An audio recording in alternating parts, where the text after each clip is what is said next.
Bismillahirrahmanirrahim. Assalamualaikum warahmatullahi wabarakatuh. Waalaikumsalam warahmatullahi wabarakatuh. Bagaimana kabar Bapak Ibu? Alhamdulillah. Ibu Sar, bagaimana kabarnya? Masih seperti sini, tapi tetap luar biasa, tetap semangat ya. Jadi hari ini kita jangan dulu bertanya ke Bu Sar, karena nanti efeknya kita malah efeknya jadi seperti itu. Baik Bapak Ibu, sebelumnya walaupun sudah kenal, saya perkenalkan dulu. Nama saya Leniawati, saya adalah CGP Angkatan 8. Ini adalah kelas saya, kelas 08-43 dengan PP 195. Hari ini saya diberikan tugas untuk desiminasi menyebarkan pemahaman tentang budaya positif. Sebenarnya kita akan berdiskusi, semoga ilmunya bisa kita sedikit-sedikit terapkan di anak-anak kita gitu ya. Sebenarnya materinya sudah ada di PMM, tapi ini sebagai penguatan bahan diskusi kita. Sekali lagi mudah-mudahan bisa kita implementasikan, karena kalau nanti berbicara tentang disiplin positif, kita akan berbicara dengan tantangan yang tidak bisa dipungkiri seperti itu ya. Namun sebelumnya, agar kita lebih bersemangat karena jamnya sudah masuk jam lelah, tidak konsentrasi, mohon izin untuk berdiri sebentar. Silakan. Bu Nani boleh berpasangan dengan Pak Iqbal. Nah, berhadapan. Bu Sar boleh dengan Bu Dewi. Bu Nanda boleh dengan Mas ya. Oke, kita sepakati ya. Ini berarti genap ganjil, genap ganjil, genap ganjil, genap ganjil, genap ganjil. Oke, ingat ya angka genap, ingat kan ya? Angka genap itu yang bisa dibagi dua. Kalau ganjil tidak bisa dibagi dua, hanya bisa dibagi oleh angka itu sendiri. Ya, kalau angka ganjil ya 1, 3, 5 dan sebagainya. Ketika menyebutkan angka genap, silakan yang genap. Jadi posisinya nanti Ibu Nani seperti mau bersalaman dengan Pak Iqbal, bukan ini. Pak Iqbal ini. Nah, tapi dikenakan ya. Ketika nanti menyebut yang disebut angka genap, maka yang genap menangkap yang ganjil, tapi yang ganjil boleh menghindar. Kita uji coba ya. Uji coba dulu nih. Uji coba ya. Ganjil, genap, ganjil, genap, ganjil, genap, ganjil, genap. Belum. Ya, bukan genapnya. Iya, jadi gitu. Ganjil, genap, ganjil, genap, ganjil, genap 5.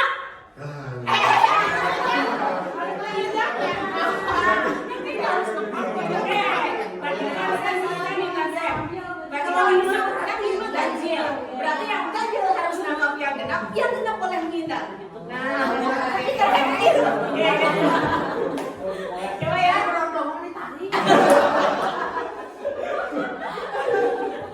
ya. Ganjil, genap, ganjil, genap, ganjil, genap, ganjil, genap 10.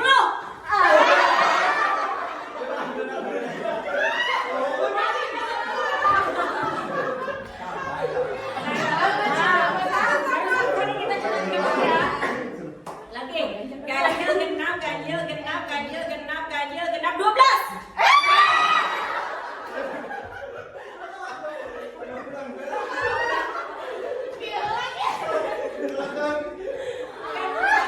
Satu lagi. Ganjil, genap, ganjil, genap, ganjil, genap, ganjil, genap 1.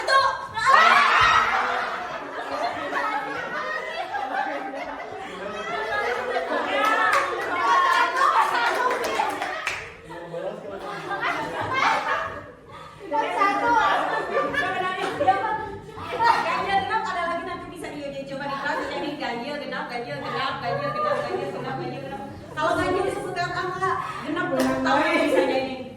Kalau Ibu Nani 1, yang keduanya genapnya gitu. Dia kadang lupa, yang kedua dan sebagainya itu bisa juga gitu. Padahal kan angka yang lain, angkanya kan kecil, ya, tetapi ternyata bikin lahir dulu emosi. Ini ganjil apa genap gitu ya. Baca kita. Baik Bapak Ibu, kita mulai. Saya mohon izin untuk memperlihatkan materinya. Sebelum dimulai, saya ingin bertanya dulu ke Ibu Nani. Ini ada pertanyaan pemantik. Ibu Nani pernahkah memberi Murid kita sebut murid saja, bisa murid, bisa peserta didik, gitu ya. Tapi konteks di materi ini penyebutannya lebih kepada guru. Pernahkah memberikan hukuman, Bu? Belum pernah. Memberikan hadiah? Pernah. Reaksi siswa seperti apa? Murid seperti apa, Bu, kalau dikasih hadiah? Kalau dikasih hadiah pasti mereka senang. Senang. Biasanya hadiah apa yang Ibu berikan? Ya kalau misalnya mereka itu menjawab pertanyaan yang benar, itu biasanya saya kasih bintang, saya bikin dari kertas. Oh iya. Nah anak-anak siapapun pasti ini ya ke hadiah. Kemarin sampai ada waktu di kelas yang lain itu pakai uang ditempel di whiteboard. Siapapun tidak ada menolak uang. Terima kasih Bu Nani. Kalau Pak Yogi pernahkah memberikan hukuman? Belum pernah. Siapa yang pernah memberikan? Ada yang pernah tidak? Bu Sar, seperti apa bentuk hukumannya? Sesuai dengan kesepakatan kelas. Iya. Kalau misalnya terlambat masuk kelas, menyanyi di depan. Oh, menyanyi. Untuk menghibur. Iya, hukumannya tapi happy ya. Tapi itu bentuk hukuman. Iya, tapi reaksinya bagaimana, Bu? Ada anak yang santai saja nyanyi, tapi ada juga kalau yang memalukan justru jadi tawar menawar. Oh iya, betul sekali. Mungkin ada lagi Pak Aceh pernah memberikan hukuman? Pernah. Seperti apa Pak Aceh? Contohnya ketika saya sedang menerangkan suka banyak anak yang di dalam itu pasti ngobrol. Nah dengan spontan saya tolong yang ngobrol tadi silahkan jelaskan apa yang bapak barusan jelaskan. Oke. Sampaikan. Pak Aceh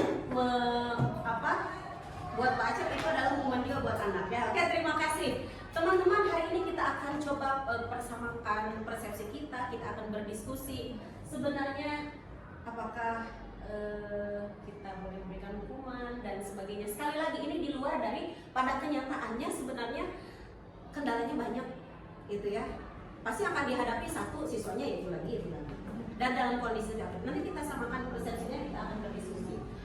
Yang kedua tadi sudah ya dijawab oleh Ibu Nani. Ibu Nani pernah memberikan walaupun hanya bintang, namanya juga anak-anak dikasih hadiah tetap aja happy. Bukan hanya anak PAUD dan TK ya Bu yang diberikan bintang, anak-anak juga happy seperti itu.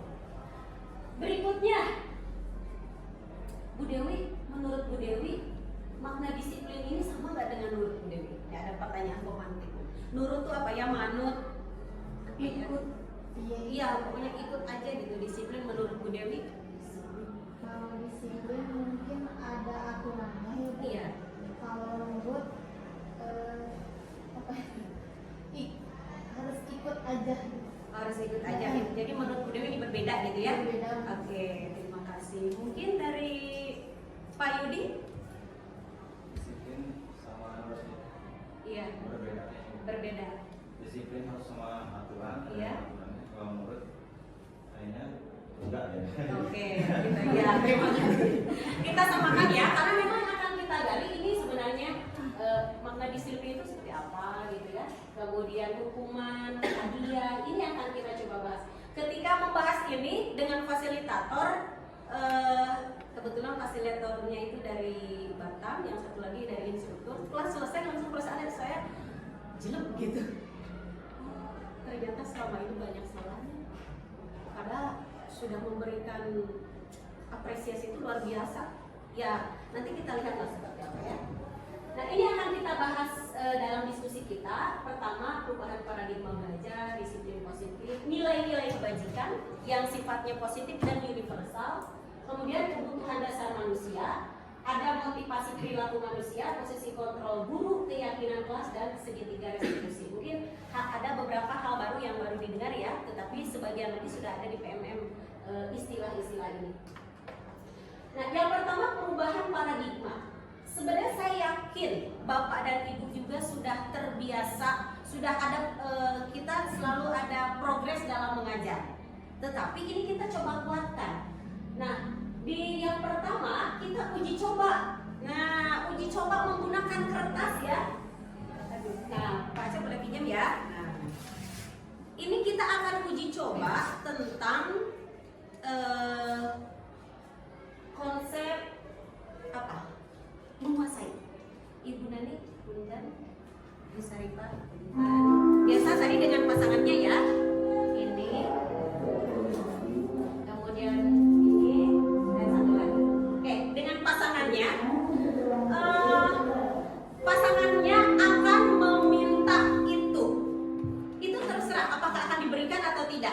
jadi yang memegang mau diberikan atau tidak, mangga terserah.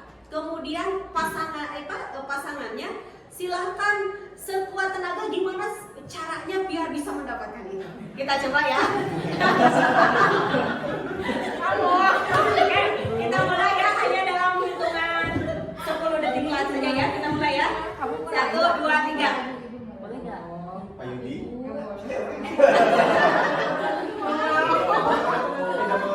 Pak Yudi seminggu ikut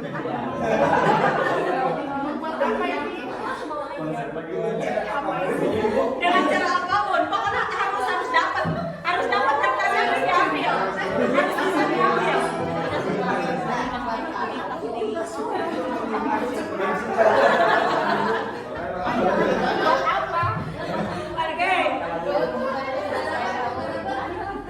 Oke, cukup. Ada yang berhasil ngambil? Oh ya, baiklah. Ya, tadi macam-macam. Kalau Bu Deden cukup. Walaupun ternyata tidak diberikan ya. Kalau Ibu Nani tadi buat apa? Keuntungannya buat saya apa? Mau kalau Bu Dewi jadi dia bingung mau mintanya seperti apa. Kalau Pak Aja, Pak Yudi nanti pekerjaan Pak Yudi biar dia dapat. Ternyata yang hanya diberikan punya Bu Nani. Nah, masing-masing. Nah, kita lihat nih kenapa ada seperti itu. Itu tuh sebagai ilustrasi, ada ilusi bahwa guru itu mengontrol murid. Guru itu mengontrol murid. Nanti kita bahas satu-satu. Yang kedua, ilusi bahwa kritik itu bisa membuat orang merasa bersalah, dapat menguatkan karakter. Ilusi bahwa semua penguatan positif efektif dan bermanfaat, dan ilusi bahwa orang dewasa memiliki hak untuk memaksa. Dari tadi kita bisa lihat itu, kita sebagai guru kadang saya ya yang merasa kadang ada perasaan anak harus ikut. Pernah tidak Bu ada seperti itu? Terbersit gitu kadang. Minimal anak teh kan orang tua tidak mungkin kita menjerumuskan. Ikut kita, dia pernah punya perasaan seperti itu. Tapi kan kadang kita juga membebaskan, tapi pernah menemukan situasi seperti itu kan. Nah, seperti itu seolah-olah tadi ini adalah guru mencoba menguasai anak agar dia nurut, bisa tidak dengan berbagai cara. Seperti itu. Nah, kalau tadi kan ini berhasil pun dengan ada semacam kesepakatan. Kalau Ibu Nani tadi, apa keuntungannya buat saya kalau diberikan? Seperti itu. Jadi sebenarnya itu adalah ilustrasi bagaimana seseorang bisa menguasai orang lain, guru bisa menguasai murid. Semuanya punya motivasi ketika diberikan. Mungkin kalau ini kan tidak berhasil nih, tidak berhasil. Kalau tadi Ibu Nani motivasinya pada akhirnya memberikan kepada Pak Iqbal apa Bu? Supaya dia ada tanggung jawab gitu. Ada tanggung jawab. Saya kasih tapi dia harus bertanggung jawab. Ya, berarti motivasinya ada motivasi keinginan juga dari Ibu agar bertanggung jawab apa sesuai yang Ibu inginkan. Yang lainnya tidak ada yang berhasil ya. Seperti itu. Nah, itu sebenarnya ilustrasi seperti itu. Disadari atau tidak, kita pernah ada posisi anak tuh kalau bahasa Sundana upamin dia sama, coba nurutlah ke orang supaya dia selamat dan supaya, karena tidak ada orang tua yang akan mencelakakan anaknya karena pada posisi boleh saya kasih apa yang kamu mau, tapi kamu mau baiknya ke saya tuh apa gitu. Bisa nggak itu. dia mengikuti apa yang kita inginkan? Betul. Kita kadang ada di posisi itu ya Bu ya. Terima kasih Bu Nani. Kita lanjutkan ya berikutnya. Nah, makna disiplin positif ini berhubungan dengan teori kontrol dari Dr. William Glazer. Menurut dia ini Anda tidak bisa mengontrol orang lain, hanya Anda yang bisa mengontrol diri Anda. Sepakat gak deh? Atau Bu Nani silakan ingin memberikan dulu pendapat. Ini posisinya sebagai orang tua atau guru ya? Iya, iya. Mungkin bagi guru atau orang tua, mengontrol itu adalah kewajiban. Betul. Kalau kita katakan, memang kita juga masing-masing kita harus mengontrol. Betul. Apa yang kita kasih itu memang dia harus berpikir dewasa gitu ya. Kalau memang itu belum, memang dicoba dulu. Kalau dia belum bisa, berarti memang keadaan anak memang belum siap untuk menerima itu. Betul, makanya Jadi itu perlu diluruskan. Ya. Makanya Ibu Nani tadi ada pertanyaan dulu ya. Ya, seperti itu. beban orang tua dan guru itu berat. Betul sekali Bu. Nah, makanya kita ini ada lanjutannya nih. Kalau hanya ini saja, ini akan jadi kontroversial ininya ya.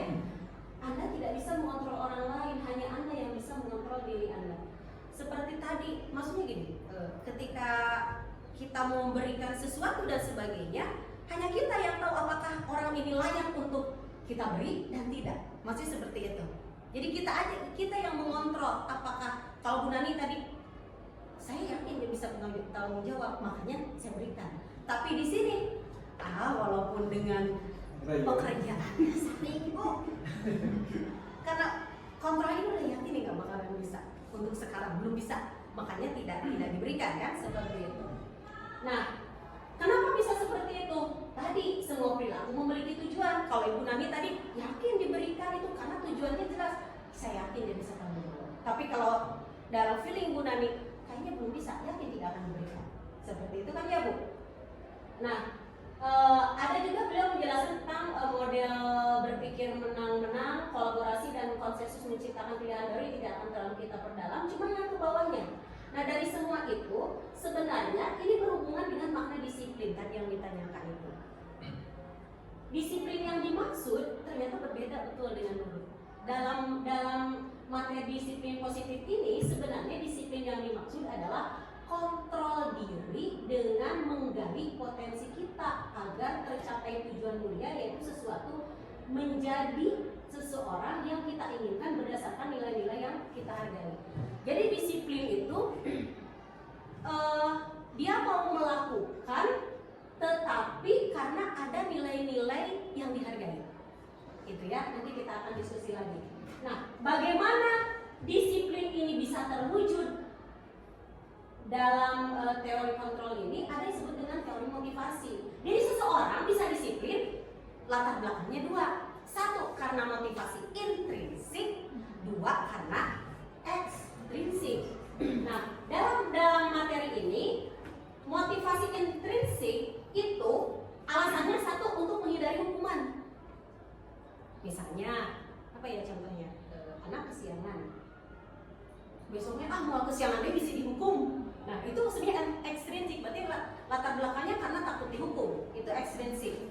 Kemudian untuk mendapatkan imbalan, bisa jadi karena Ibu Nani selalu memberikan hadiah, kalau dia mau belajar, motivasinya, takut tidak dikasih hadiah lagi, itu ekstrinsik. Gitu. Jadi disiplin itu bisa muncul karena dua model itu. Yang kedua, motivasi intrinsik ini untuk menghargai diri sendiri. Menghargai diri sendiri maksudnya apa? Mungkin bisa memberikan contoh? Menghargai. Misalnya kan mungkin dia pernah mengalami kesiangan, Ya. terus dia harus menjelaskan materi Ya. itu, ya. Terus karena dia yang kedua kali dia merasa malu tuh nanti. Nah, saya nggak usah kesiangan lagi, habisin lah kapayun gitu. Iya, betul Bu. Jadi ada dia Hargai ya. Masa sih saya teh dicap? Nah, betul. Masa sih saya teh dicap? Iya, ada pelebelan kan ya. Masa Iya. biasanya kalau sudah pelebelan udah dimulai biasanya lanjut. Oke, terima kasih Ibu Nani. Nah, ini nilai-nilai kebajikan yang dimaksud dalam mewujudkan disiplin itu nilai-nilai yang bagaimana? Nilai-nilai yang disepakati, positif dan universal. Itu apa nanti kita akan lihat. Bagaimana cara mewujudkannya? Sederhana, ini melalui keyakinan kelas. Makanya keyakinan kelas itu sangat penting. Kan Bapak Ibu sudah ini ya, mulai melakukan keyakinan kelas. Mungkin ada sudah mempraktekkan Bu Dewi, apakah ditemukan kira-kira nilai kebajikan ketika sudah keyakinan kelas sudah dilakukan? Adakah bisa menyebutkan satu saja nilai kebajikan yang ditemukan ketika melakukan keyakinan kelas? Ada tidak? Kayak tadi contohnya disiplin, ada Jaga tidak? kebersihan. Nah, jaga kebersihan. Jadi kan kesepakatan nilai Desain positif. kelas Betul, menjaga kebersihan kelas. Jadi nilai bisa diwujudkannya melalui keyakinan kelas. Berikutnya kita nanti akan lihat 5 posisi kontrol. Nah, 5 posisi kontrol itu yang pertama penghukum, pembuat rasa bersalah. Ini nanti berhubungan dengan untuk menghindari hukuman. Biasanya motivasi ekstrinsik itu. Kemudian sebagai teman dan pemantau itu juga masih ekstrinsik. Dan nanti ada posisi kontrol sebagai manajer. Ini justru ini hubungannya akan memunculkan motivasi intrinsik atau dari dalam. Seperti apa nanti kita akan coba bahas. Dan terakhir itu berhubungan dengan segitiga restitusi. Oke, kita lihat. Ternyata betul disiplin ini ya, ini yang saya garis bawahi karena ini saya coba rangkum dari materinya. Jadi disiplin yang dimaksud itu adalah sesuatu yang dilakukan seseorang pada orang lain untuk mendapatkan kepatuhan. Kecenderungan umumnya itu adalah menghubungkan kata disiplin dengan ketidaknyamanan, bukan dengan apa yang kita hargai atau pencapaian suatu tujuan yang mulia. Apakah ada yang ingin menanggapi? Disiplin?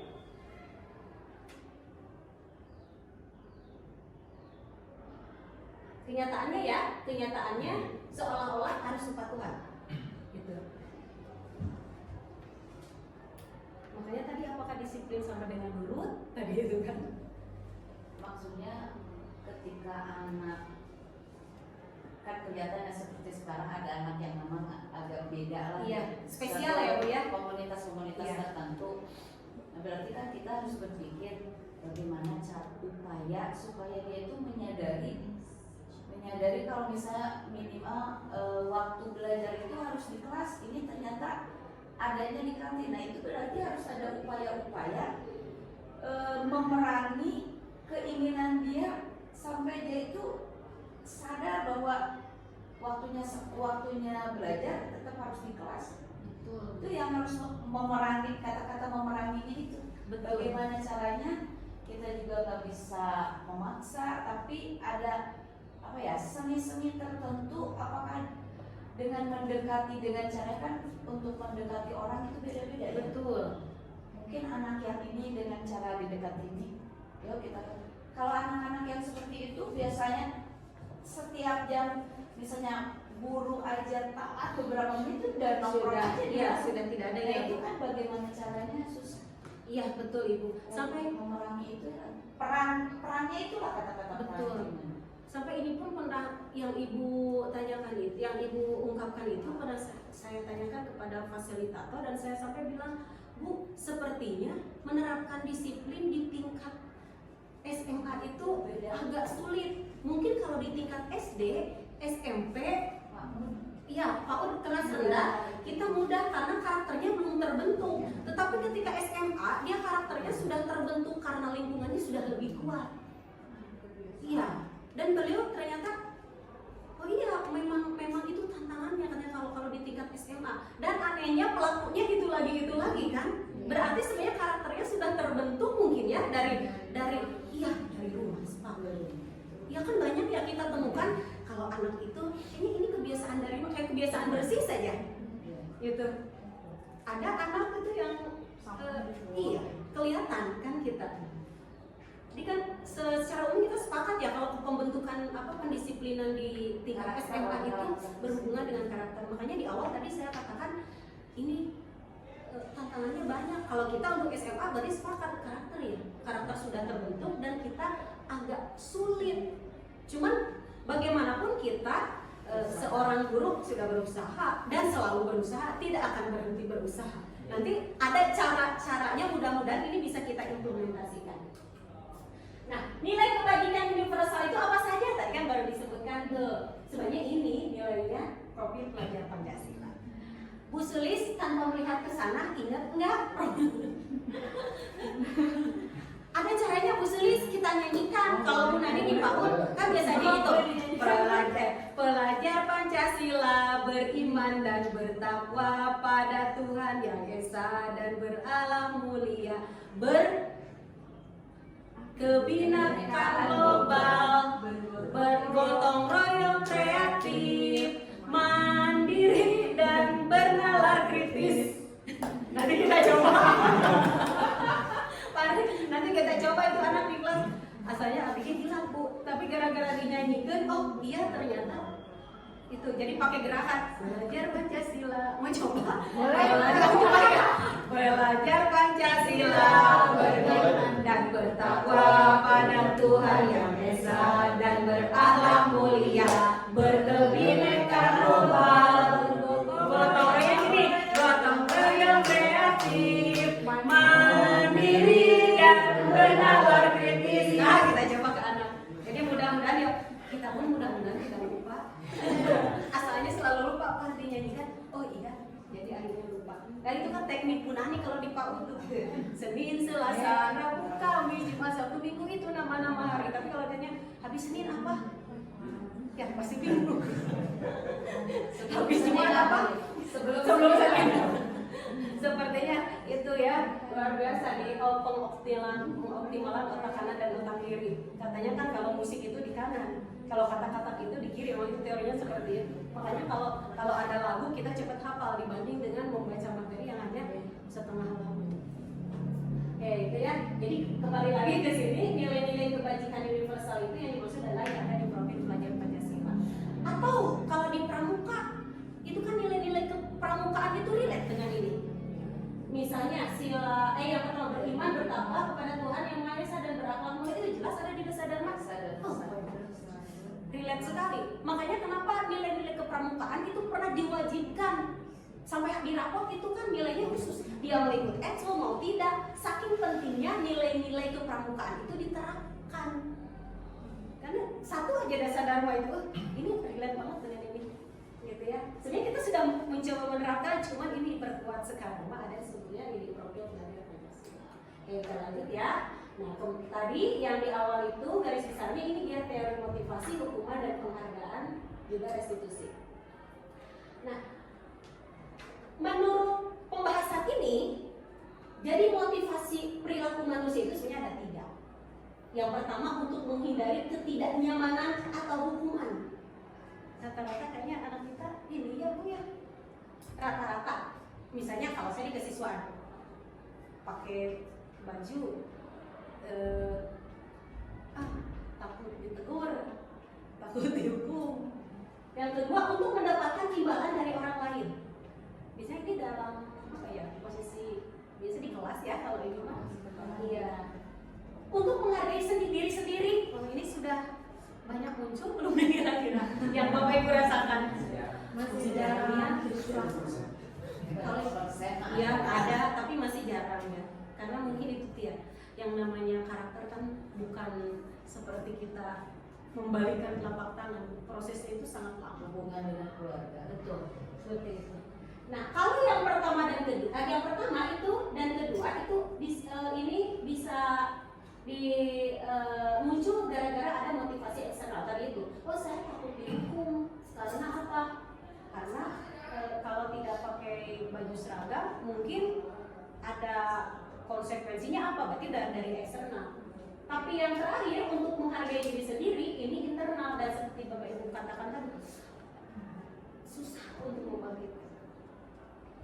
Uji coba di keluarga saja mungkin anak pertama dan kedua yang saya rasakan itu berbeda. Apalagi ini anak kita hampir 800 orang. Kayaknya setengahnya juga belum ya menemukan yang sudah ada kesadaran. Mungkin hanya di komunitas-komunitas yang kita raih mungkin ya sudah muncul ya. Mungkin kalau Ibu Nani di Ambalan bisa terlihat, oh anak ini sudah punya kesadaran. Kalau saya terlihat kalau di OSIS dan MPK juga tidak 100%. Ada anak yang sudah punya kepekaan ketika ada anak yang sakit, kita lihat di upacara ada yang dilihat. Saya masih ingat Senin kemarin sampai digotong sama Pak Aman. Padahal itu sudah jatuh, tapi temannya tidak ada. Itu kan motivasi. Padahal ya ada nilai universal membantu penolong orang lain. Oke. Nah, seperti tadi, ini ada berhubungan dengan penghargaan dan hukuman. Ketika menerima ini, saya bilang tadi sampai jelek. Oh, saya pikir 100% memberikan penghargaan itu positif. Boleh memberikan penghargaan. Tetapi kalau terlalu sering, ternyata dalam materi ini disebutkan penghargaan itu bisa menghukum seseorang. Contoh, Pak diberikan hadiah ketika di kelas oleh Pak Andri. Jadi di kelasnya, aduh kalau saya tidak mengerjakan, saya nanti nggak bisa dapat itu. Jadi di dirinya itu motivasinya selalu setiap hari agar kalau nggak dapatnya ya dia akan dia kejar itu. Ini dalam penghargaan mengukur. Yang kedua, penghargaan mengurangi ketepatan. Pernahkah menemukan ada anak ya asal ngerjain tugas itu Bu, pernah nggak? Yang penting waktunya tepat gitu. Pernah tidak Bu? Ada ya. Saya sering itu. Kalau besok kan kita gitu kebiasaan. Kalau tidak besok berarti ada pengurangan poin sebagian. Mengumpulkan pas diperiksa copy paste dari temannya kadang. Iya. Kadang mungkin kalau hitung-hitungan ya Pak Yogi pernah. Kemudian penghargaan ini bukan tidak efektif, mungkin tidak selamanya efektif. Dan penghargaan bisa merusak hubungan pertemanan. Seperti apa misalnya Pak Yogi? Kira-kira berlomba-lomba buat mendapatkan penghargaan sampai menjatuhkan orang lain. Pernah menemukan? Ada sih beberapa pernah. Iya, kalau saya pernah menemukannya gini, karena selalu memuji anak ini, akhirnya dijauhi. Ternyata itu katanya bisa masuk seperti itu. Apakah seperti itu? Saya tanya ke pemateri, iya itu juga itu bisa merusak hubungan. Jadi mungkin kalau bahasa kita mah gitu. Maksudnya seperti itu. Penghargaan menentukan kualitas tadi itu ya. Berhubungan dengan anak, ya masalah bukan saja. Penghargaan mematikan kreativitas. Saya pernah ngasih tugas, Taufik itu ketika mengerjakan silakan membuat tentang Anda tuangkan materi tentang kerajaan. Topik walaupun 2 hari hasilnya luar biasa, kayak hasil pekerjaan perempuan. Sudah berwarna, enak dilihat, pembacanya enak, yang membacanya itu akan lebih luar biasa lah. Tapi ada satu analogi tidak akan saya sebutkan. Di hari itu juga selesai. Udah tulisannya tidak rapi gitu. Karena mungkin itu berhubungan dengan karakter anak juga ya. Kreatif kan, seperti kita tahu kalau Optik itu anaknya kreatif. Yang dia munculkan itu seperti itu ya. Mematikan kreativitas. Penghargaan mengurangi motivasi intrinsik. Tadi itu sudah disebutkan, kadang yang dia kejar penghargaan dan penghargaan. Nah, sekarang kita coba ya. Ada penghargaan, ada hukuman, ada konsekuensi. Kira-kira Ibu Sulis mau coba mencatat 100 kali di dalam kalimat saya tidak akan terlambat lagi karena terlambat ke sekolah. Kira-kira hukuman atau konsekuensi? Konsekuensi. Kalau menurut Bu Sulis konsekuensi. Oke. Nomor 2, Bu Dewi, lari mengelilingi lapangan basket 2 kali karena terlambat hadir di sekolah. Kira-kira apa? Hukuman atau konsekuensi? Kira-kira aja Bu, nanti kita lihat jawabannya ada. Lari sebenarnya lapangan basket 2 kali karena terlambat hadir di sekolah. Iya. Hukuman mungkin Bu. Menurut Pertamanya karena hukuman ya, itunya konsekuensi. Iya, hukuman atau konsekuensi gitu. Yang mencatat 100 kali Iya. dalam kalimat itu kan hukuman. Iya, apakah itu menurut Ya, Ibu Sulis itu hukuman atau Iya, konsekuensi? hukuman. Hukuman. Oke. Hukuman atau konsekuensi? Hukuman. Iya, Bu. Salah juga tidak akan dihukum. Kalau Bu Dewi tadi yang kedua hukuman ya? Mau dirawat lagi? Gak apa-apa Bu, konsekuensi oke. Bu Nenek, yang ketiga kira-kira murid diminta untuk push up 15 kali karena tidak melakukan sekolah. Ini ceritanya sedang COVID ini. Konsekuensi. Pak Yudi menggantikan kertas tugas teman yang telah dicoret-coret. Kira-kira hukuman atau konsekuensi? Konsekuensi Pak Yogi mungkin mau coba membersihkan tumpahan air di meja tulis karena tersenggol pada saat belajar. Konsekuensi. Ibu Nani mungkin mau coba murid disuruh untuk mengenakan sepatu seharian di sekolah karena tidak mengenakan sepatu hitam. Hukuman. Lagi Pak Iqbal mau coba lagi mengelilingi lapangan basket 2 kali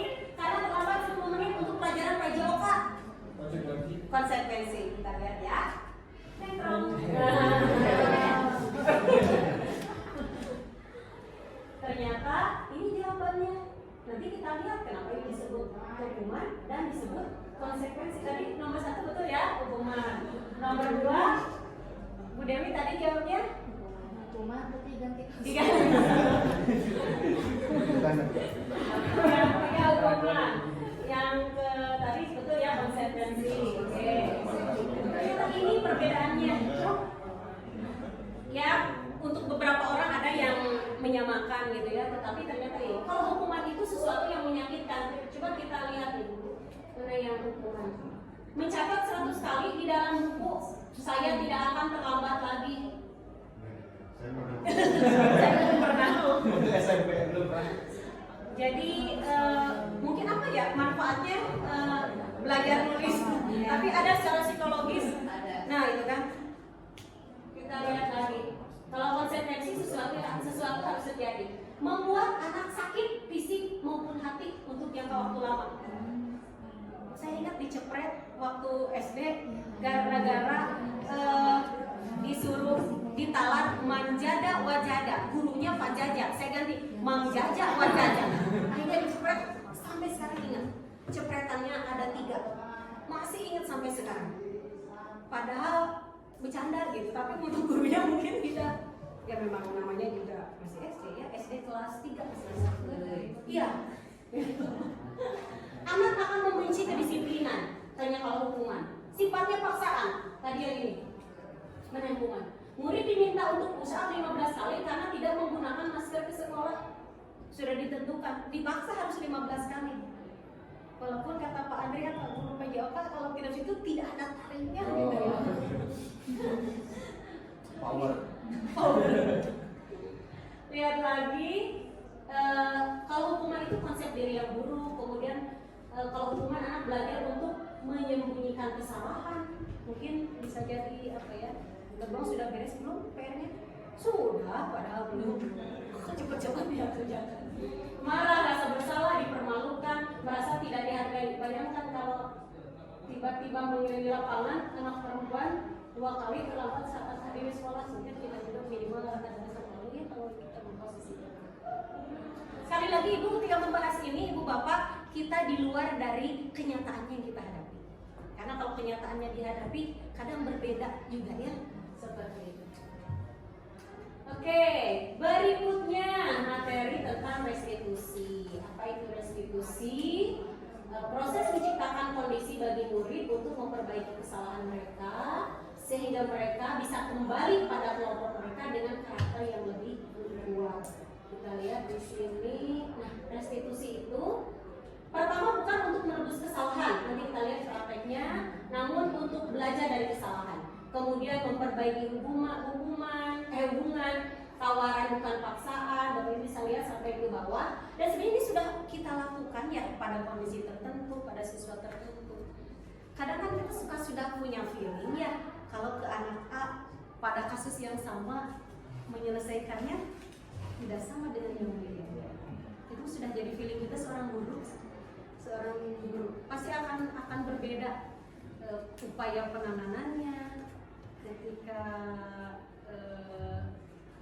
tidak mungkin ke anak yang pendiam kita sama dengan yang anak yang nah itu sudah proses pendekatan. betul, pendekatannya berbeda ya.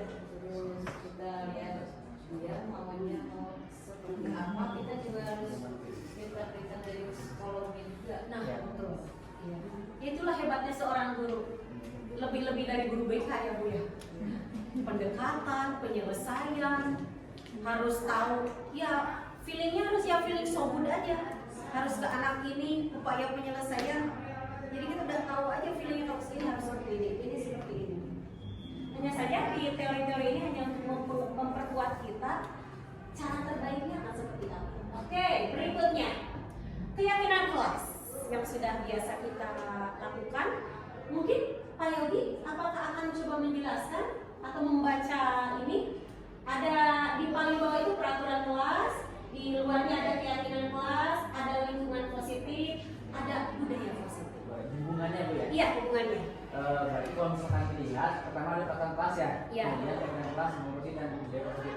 Jadi awal-awal itu ada peraturan yang harus kita akui di Iya. kelas. Contohnya misalkan di kelas itu harus selalu bersih. Nah, tapi untuk melaksanakannya jangan seolah-olah langsung menjadi aturan baku, tapi jadi karena semacam keyakinan kelas. Jadi yakinkan bahwa kepada murid bahwa dengan menjaga kebersihan kita itu bisa hidup sehat. Nah, dari keyakinan kelas ini masuk ke lingkungan yang positif. Nah, makanya ketika sudah kerja di lingkungan atau sudah bisa menjaga kelas dengan bersih, otomatis lingkungan juga menjadi positif. Nah, ketika sudah terbiasa dengan lingkungan tersebut, maka nanti akhirnya akan menjadi budaya atau habit yang sudah jadi kebiasaan. Oke, terima kasih Pak Yogi. Betul seperti itu ya, luar biasa. Sudah mantap sekali. Pernah Pak Yogi menemukan tidak ketika mengungkapkan peraturan kelas, adakah anak mengungkapkan hal-hal yang kadang nyeleneh gitu? Ada banyak. Contohnya apa? Contohnya, Pak di sini gelap pengen ada AC. Padahal gimana gitu ya. Nah, kalau buat aturan itu ada juga yang ngomong berisik. Iya. Nah, sedangkan kan kalau kita tahu anak-anak itu di kelas nggak mungkin bisa hening, apalagi kalau misalkan saat jam-jam nggak ada guru ataupun istirahat. Nah, ada beberapa anak yang pengen tenang gitu, tentram, tapi itu sangat gimana ya, sangat agak sulit untuk dibiasakan di kelas. Oke, terima kasih. Kalau Pak Aceh pernah menemukan apa ini peraturan kelas yang agak-agak nyeleneh sebelum dibuat keyakinan kelas? Di kelas 12 kemarin Iya. ada permintaan anak itu jangan banyak belajar, jangan banyak mainnya, kan? Sama lagi. Kayak mangga gitu. Pak Andri pernah menemukan? Oh, kalau saya bertemu dengan anak-anak baik semua. Alhamdulillah. Ibu Nani pernah menemukan? Ya seperti itu. Oh iya. Seperti itu aja juga ya. Iya, saya juga Jangan pernah. banyak tugas. Betul. Saya lebih aneh lagi Bu.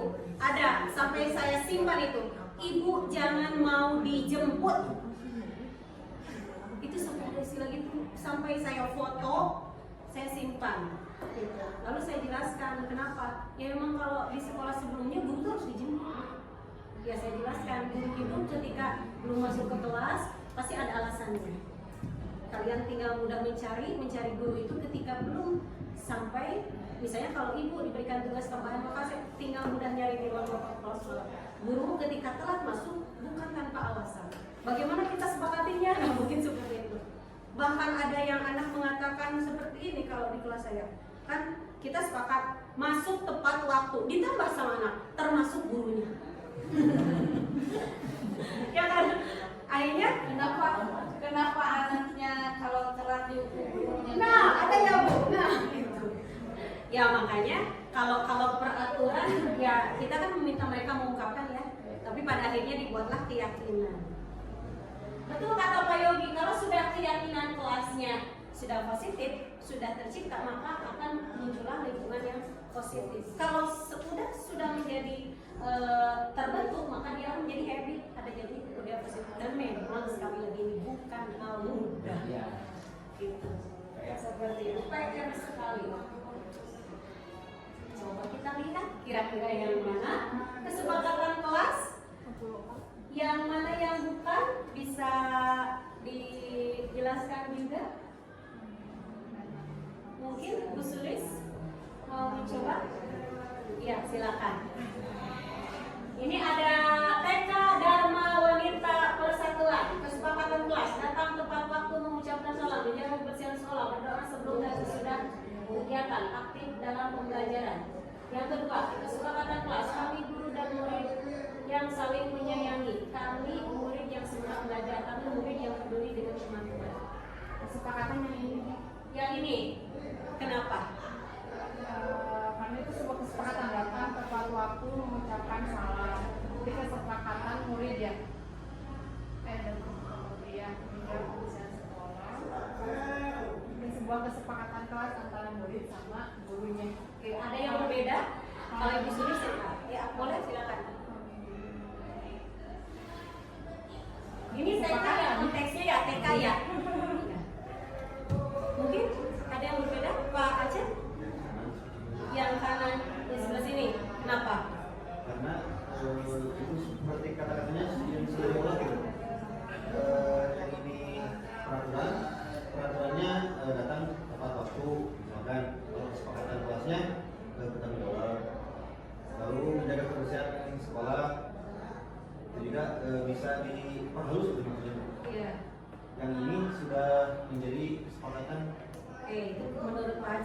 berbeda dengan Bu Sulis. Yang lain maka Pak Andri mungkin?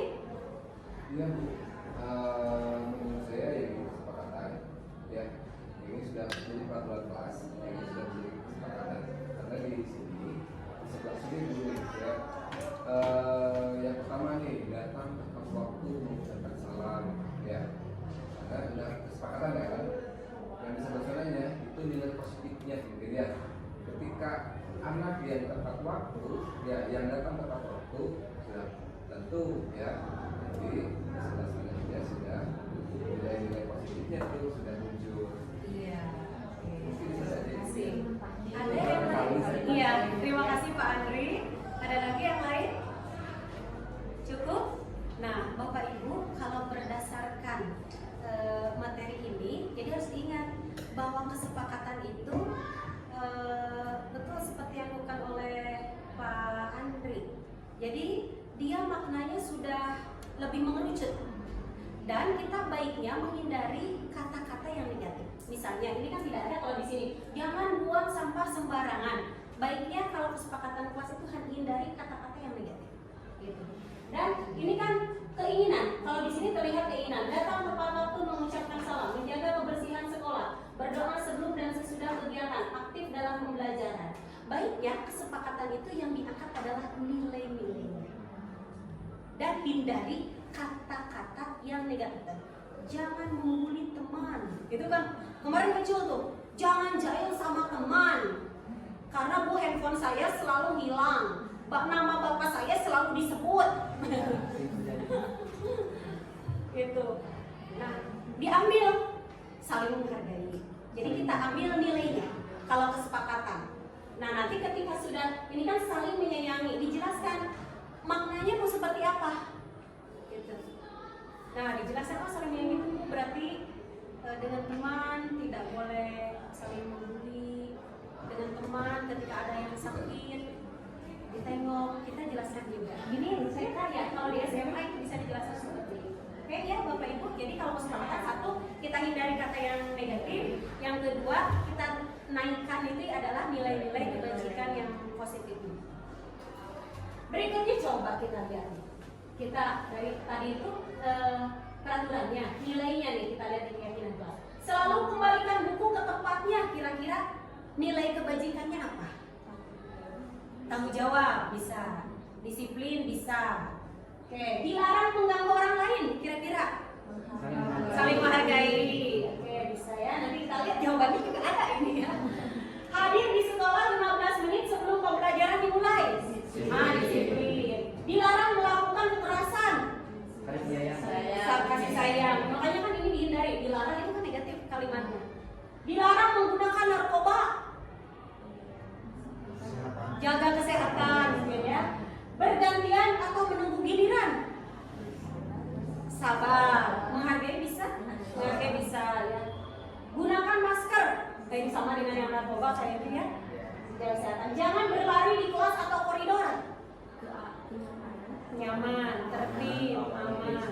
Jadi kita lihat ya. Jadi yang diangkat ini kalimatnya nanti mangga seperti apa? Tanggung jawab, menghormati orang lain, betul ya Bapak Ibu, jawaban Bapak Ibu tadi. Menghormati orang ini lainnya. Komitmen kan 15 menit komitmen. Keselamatan, menghormati orang lain. Dilarang menggunakan narkoba, tidak mungkin nanti ditulisnya kesehatan saja. Menjaga kesehatan, bisa saja nanti kan nilai-nilai ini harus terlihat, terdengar. Jadi kalau terlihatnya mungkin, ayo anak-anak sebelum belajar lihat ada sampah, kan seperti itu. Bisa ke sana. Menghormati orang lain, bersabar, betul. Gunakan masker, kesehatan, keselamatan. Jangan berlari di kelas atau koridor, keselamatan dan keamanan. Berikutnya tentang kebutuhan dasar manusia. Bu Dewi pernah bad mood? Atau hari ini lagi happy atau lagi moodnya lagi kurang? Nah, Kita lagi. mungkin tidak bisa diungkapkan, tapi kita coba. Kenapa bisa kita bad mood? Kenapa bisa marah? Kenapa bisa bete? Ternyata kenapa anak kita bisa telat? Kenapa bisa tidak memperhatikan? Ternyata latar belakangnya ini. Kita teori tentang kebutuhan dasar manusia. Bisa saja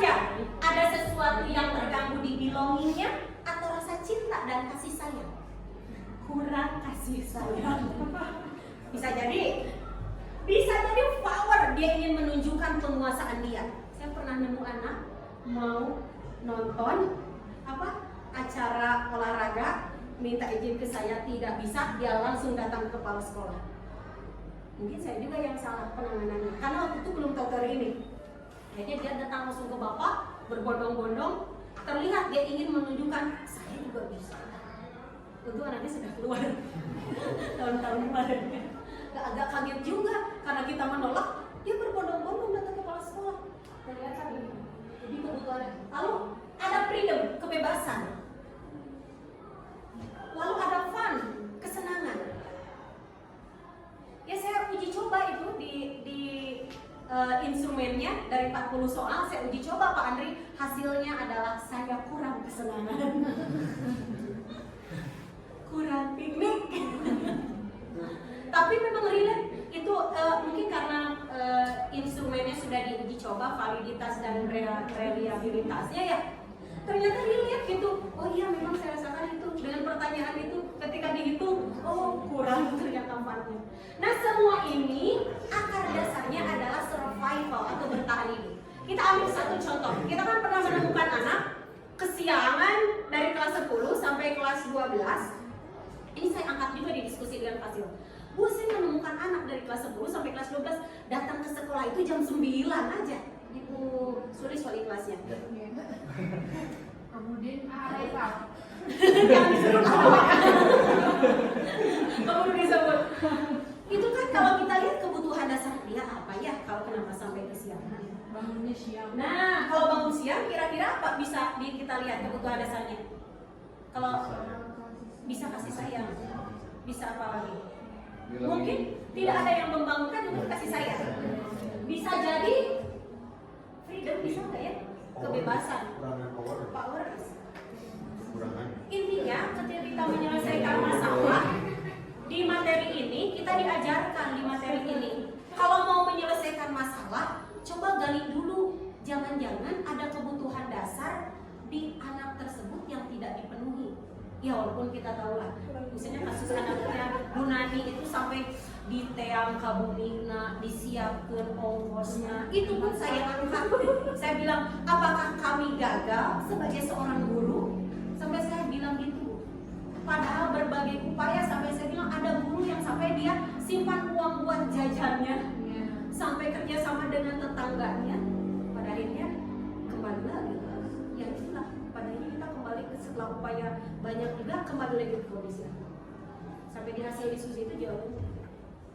Karena kan kita mah tetap orang tua ya kalau di sekolah. Bagaimanapun upaya kita selalu mencari sampai ke ujung tuh upaya tuh sampai yang mungkin tidak pernah orang pikirkan seperti itu. Nah ini jadi kebutuhan dasar. Jadi Bu Nenden, kalau tiba-tiba Bu Nenden marah-marah, coba dianalisa. Jangan-jangan ada kebutuhan dasar yang lebih. Oh, belonging. Mau Bu questionnaire-nya gitu ya? Apa? Instrumen. Boleh nanti dikirimkan. Biar tahu ya. Tapi itu asli itu relate dengan kenyataan. Saya sampai ketawa itu. Tapi iya. Jadi buat suami. Boleh nanti dikirimkan ya Bu ya. Oke. Nah, jadi ini kebutuhan bertahan hidup. Kali ini kasusnya di anak-anak nih. Kebutuhan bertahan itu atau survival itu merupakan kebutuhan yang bersifat fisiologis untuk bertahan hidup. Misalnya kesehatan, rumah, dan makan. Ini kasusnya gini, ada anak yang katanya selalu, nih kita lihat ketika ada anak yang selalu meminta bekal makanan temannya. Kenapa mengganggu temannya terus? Ternyata apa? Perutnya kosong, survival. Akhirnya dia tidak konsen. Kesannya ini kasusnya di anak itu. Kemudian kasih sayang, kebutuhan kasih sayang dan yang diterima atau love and belonging termasuk kebutuhan psikologis. Itu lebih kepada kepuasan hati kita. Mungkin bisa saja anak yang terlambat itu tadi perkiraan kita. Kasih sayang yang tidak ada yang membangunkan, tidak ada yang mengingatkan, seperti itu. Berikutnya kebebasan atau freedom, menginginkan pilihan. Mereka perlu banyak bergerak, menyukai hal-hal yang baru dan menarik, dan suka mencoba-coba. Kadang kan ada anak, kenapa setiap Saya pernah nemuin kenapa anak saya tugasnya tidak pernah mengerjakan, ada saja alasannya. Padahal yakin dia bisa. Sepertinya ini ada kebebasan. Kumaha abdi mungkin ya. Ini baru kemungkinan sebenarnya. Berikutnya kesenangan ini untuk ini kebutuhan untuk mencari kesenangan, bermain, tertawa. Ada anak yang suka mengambil temannya, habis itu dia ketawa-tawa aja. Oh, itu mungkin yang dia cari. Makanya harus ada upaya. Terakhir ini ada penguasaan tadi yang sudah kita ambil contohnya. Bapak Ibu, berikutnya adalah masih ada 2 materi lagi ya. Satu ini 5 posisi kontrol. Kita lihat dulu video berikut.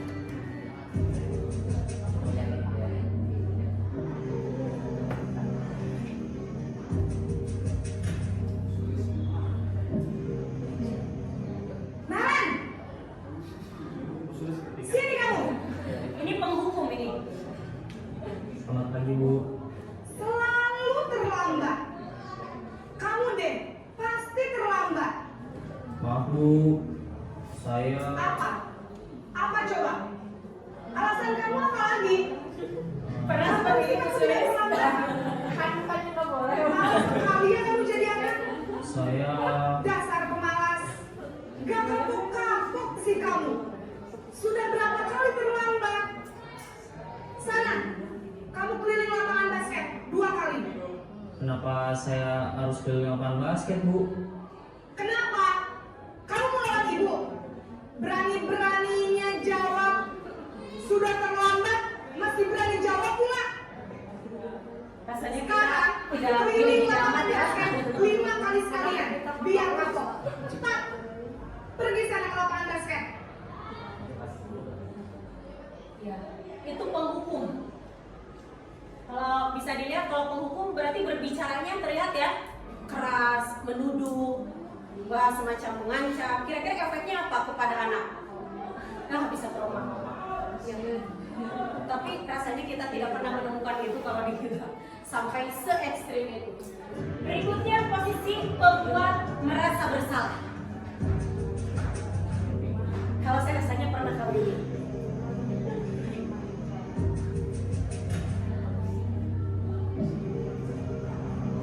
Naran,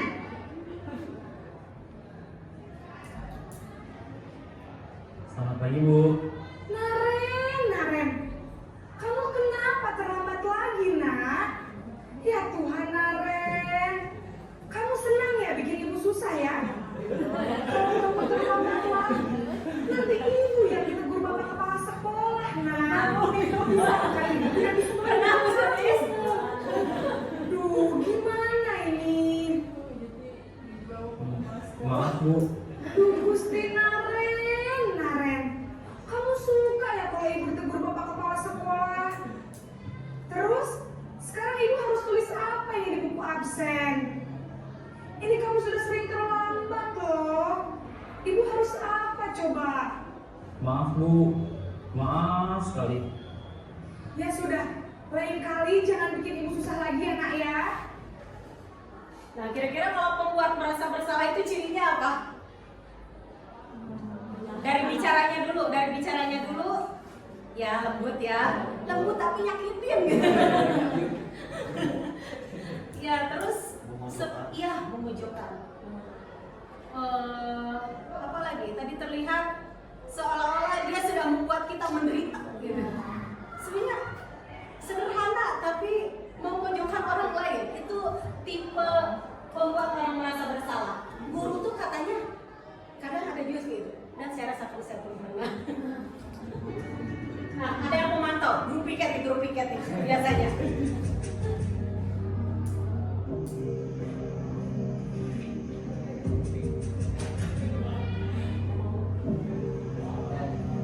Naran,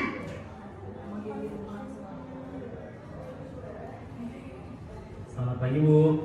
Naren, apa peraturan sekolah kita tentang jam berapa kita harus masuk sekolah, nak? Kita harus di sekolah jam 7 Bu. Iya betul, sekarang sudah jam 7.20. Naren sudah tahu konsekuensinya jika terlambat hadir. Paham Bu, saya harus tinggal kelas pas jam istirahat selama 20 menit. Iya benar, konsekuensinya demikian. Jadi nanti jam 9.30 pas istirahat. Hanya tinggal ujungnya saja. Tapi kita bisa lihat kalau pemantau itu biasanya apa ya? Ya, iya. Mengingatkan dulu kan. Bisa dulu pikir ya itu yang standby. Yeah. Nah, posisi teman kita lihat.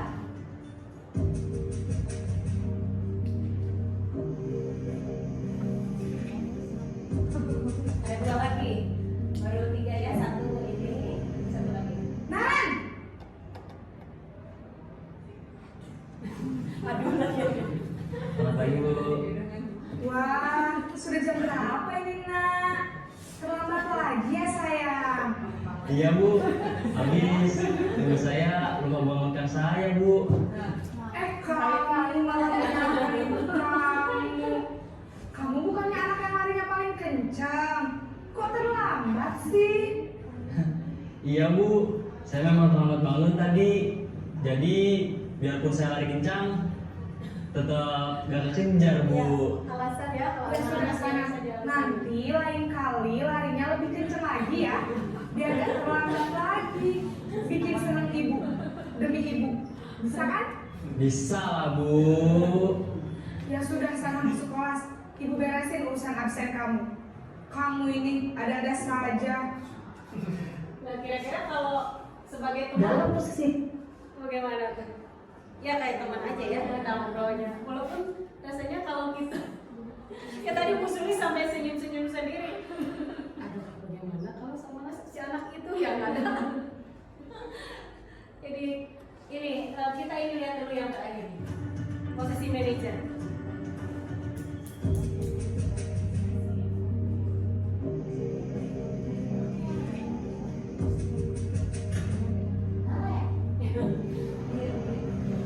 Naren!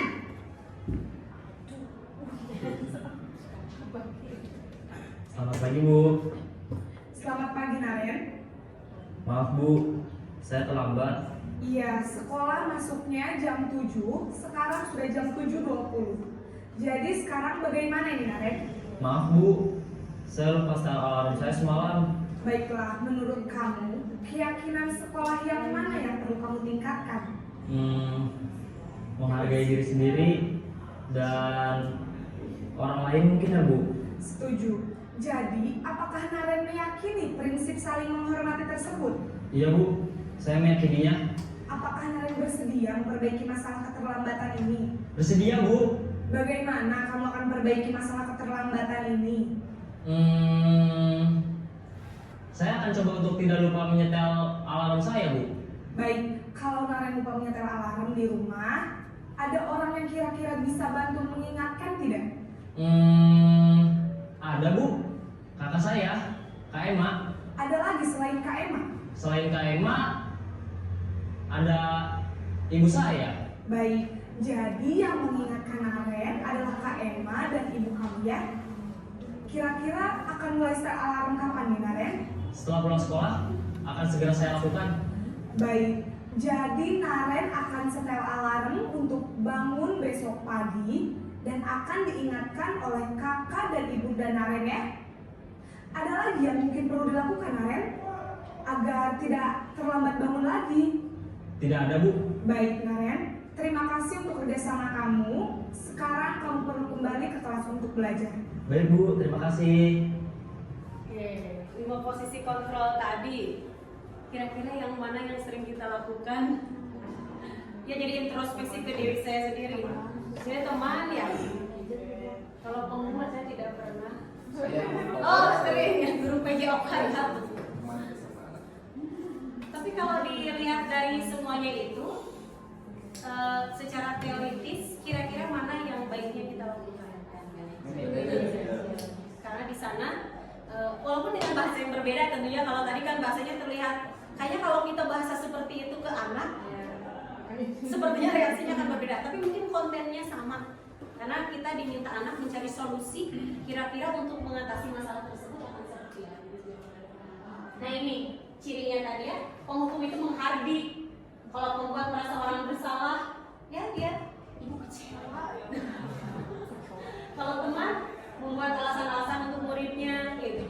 seperti itu dulu ya. Pemantau, menghitung dan mengukur tadi hubungan dengan tata tertib dan sebagainya. Juga kalau manajer itu mengajukan pertanyaan-pertanyaan.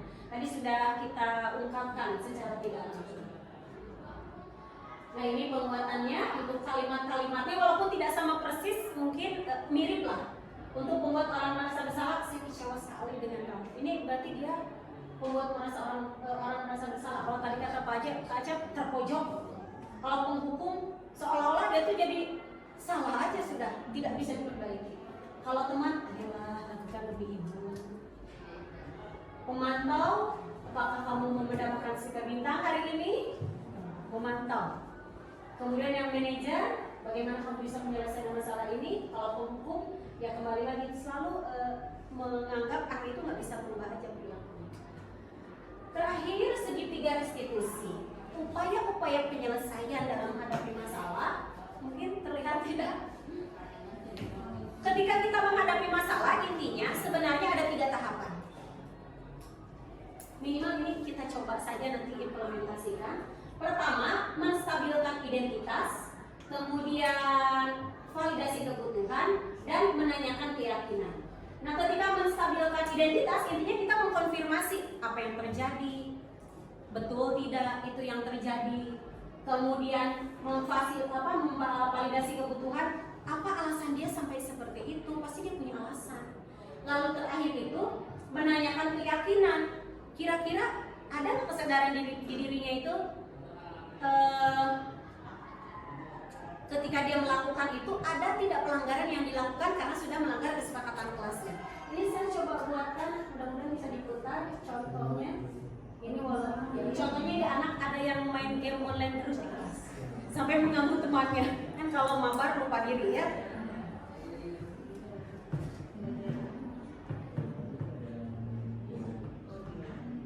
Pelajaran biologi dia mabar. Ceritanya. Selama pelajaran biologi dia mabar. Seru. Stabilkan identitas. Ngantuk, karena dia ngantuk katanya. Ya, ada juga istilahnya karena diajak teman sebelahnya, ayo mabar. Teman di kelas lain, karena teman di kelas lain jangkos, mengganggu temannya. Padahal lagi belajar. Seru sih kalau ibu jadi kamu juga jangan sendiri, aduh jangan. Masih menstabilkan gitu ya. Pasti akan game juga.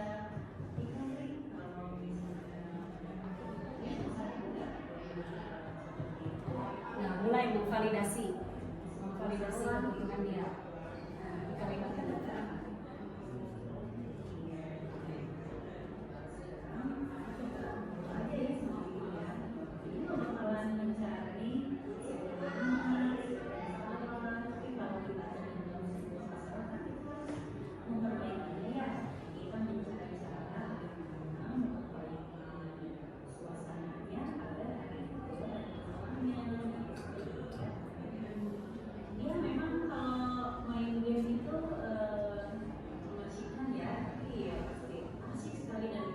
memvalidasi kebutuhan.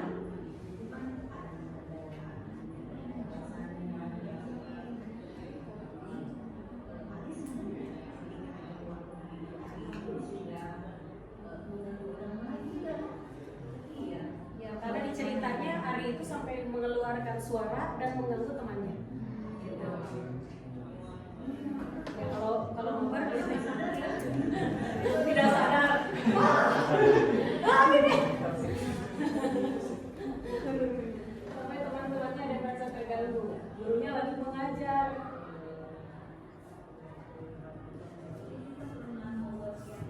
Nah, jadi kalau di materi ini saya kembalikan lagi anak itu keyakinan kelas seperti itu. Walaupun ya mungkin akan berbeda reaksinya kepada setiap anak ya.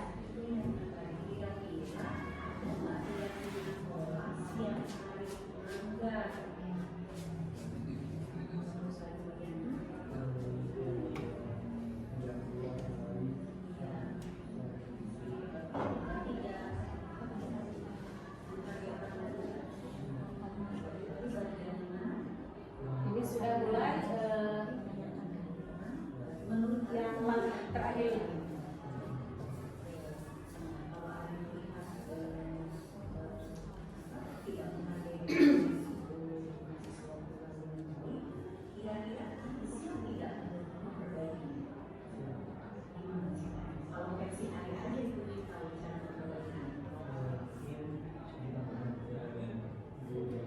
Sampai dia, saya harus minta maaf ke guru karena guru lagi mengajar, saya main game. Lalu minta maaf juga ke temannya.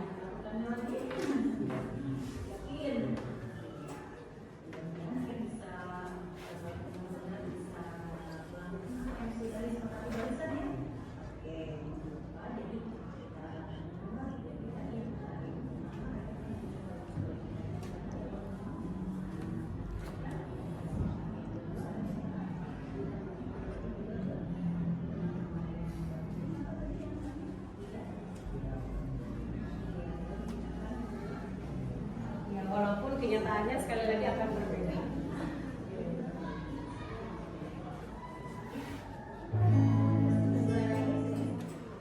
Oke, kesimpulannya dari minimal yang terakhir, dari semua sampai akhir deh. Kira-kira kesimpulannya apa Bapak Ibu? Terutama ini dalam menghadapi masalah anak. Ada yang ingin coba mengungkapkan? Intinya kalau kita mau melaksanakan tugas guru yang berhadapan dengan siswa, yang ternyata siswa itu ya masing-masing orang punya masalah. Kalau kita tidak mau capek, ya bikin kesepakatan kelas aja. Iya, betul. Itu ya, kembali ke kesepakatan kelas. Sepakat seperti itu? Oke. Bapak Ibu, terakhir saya mohon umpan baliknya dulu ya sebelum diakhiri. Ini ada mohon diisi dulu sebentar. Tidak akan lama, sepertinya kurang lebih hanya 5 menit saja.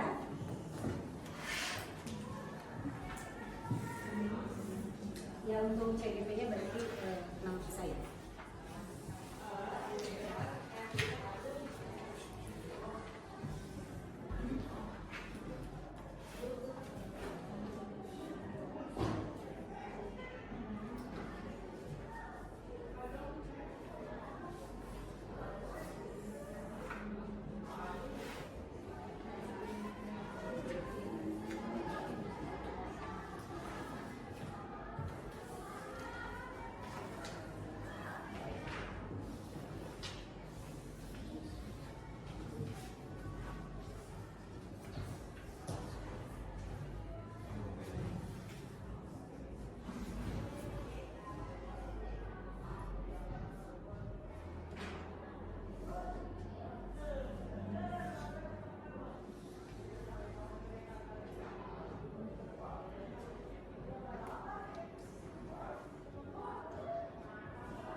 mengungkapkan nomor 1?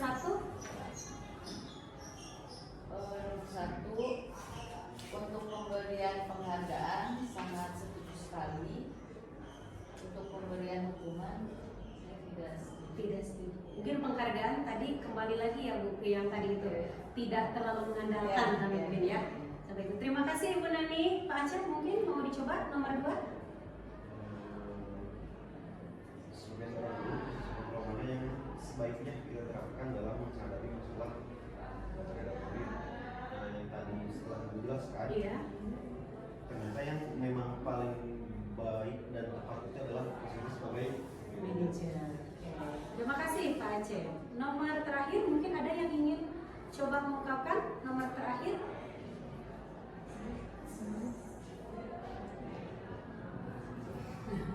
Ibu Nanda mungkin nomor terakhir. Kita menghadapi banyak masalah, siapa yang sebaiknya dikembangkan dari pemaparan yang sudah dijelaskan ya tadi jelaskan bahwa ada namanya tiga resi bersih. Jadi yang pertama mungkin bisa dicoba dengan menstabilkan identitas siswa gitu, apa kesalahannya dan lain-lain, lalu memvalidasi apa kesalahan yang dia buat, lalu dia yang terakhir itu adalah menanyakan lagi mengenai keyakinan kelas yang mereka yakini. Oke, terima kasih luar biasa. Oke. Ya, terima kasih Bapak Ibu. Sebelum diakhiri, mungkin ada yang ingin membungkus melalui refleksi 4F. Pak Andri mungkin bisa bantu kita refleksi. Ini ada dari awal sampai akhir kita merefleksi melalui fact, feeling, finding, dan future.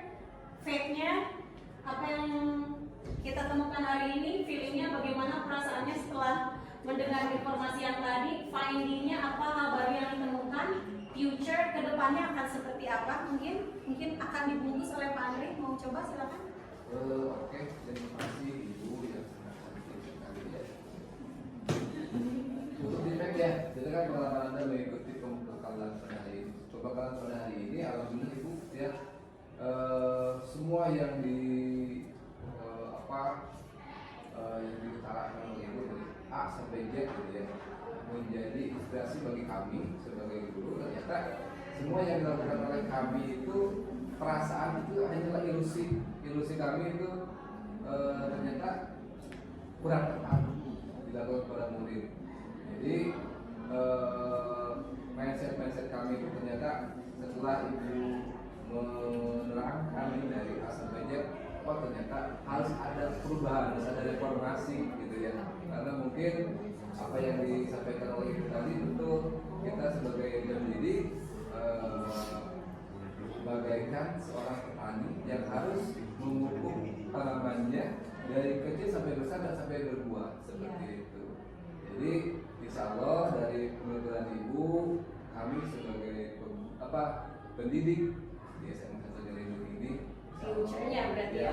Future-nya kami akan mencoba nih merubah mindset kami yang tadinya merasa betul sendiri akan diubah memakai cara-cara yang Oke, terima kasih, tepuk tangan dulu untuk kita semua.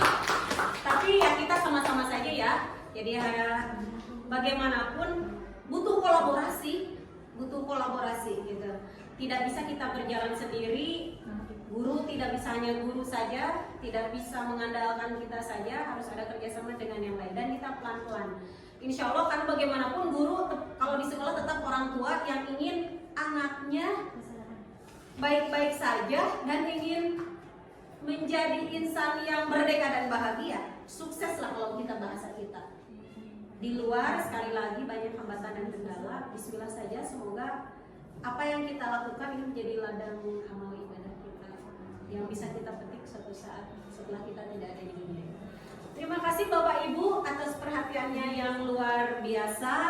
Mohon maaf jika ada kata-kata yang kurang berkenan. Apa yang saya sampaikan hanya memaparkan apa yang sudah kami informasikan. Terakhir, Assalamualaikum warahmatullahi wabarakatuh.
Assalamualaikum warahmatullahi wabarakatuh. Perkenalkan, nama saya Siti Aisyah dari kelas 10-6. Hari ini saya sudah melaksanakan praktek kesepakatan kelas bersama Bu Linia. Saya senang karena kesepakatan tersebut dibuat bersama-sama dan disepakati bersama-sama pula. Semoga dengan adanya kesepakatan kelas dapat menjadi lebih tertib dan lebih nyaman. Terima kasih. Wassalamualaikum warahmatullahi wabarakatuh.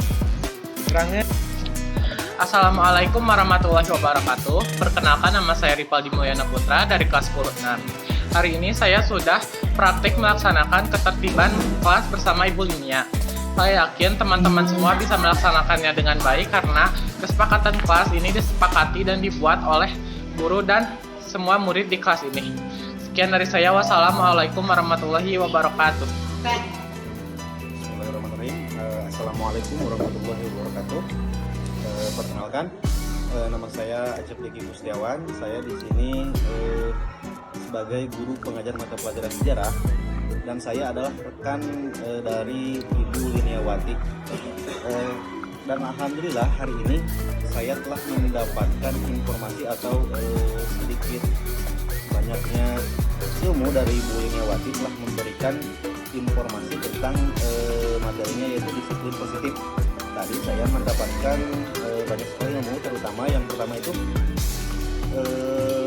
membedakan mana hukuman, mana konsekuensi, terus bagaimana cara untuk menyelesaikan masalahnya menggunakan kebutuhan manusia, lalu perbedaan antara disiplin dan nurut. Yang selanjutnya yaitu penyelesaian masalah yang menggunakan 5 posisi diri. Yang pertama, mana yang sebagai penghukum, kedua mana yang sebagai membuat murid itu merasa bersalah, yang ketiga itu sebagai teman, yang keempat itu pemantau, yang kelima yaitu sebagai manajer. Dan itu alhamdulillah saya dapatkan hari ini dari Bu Liniawati. Mungkin sekian. Assalamualaikum warahmatullahi wabarakatuh.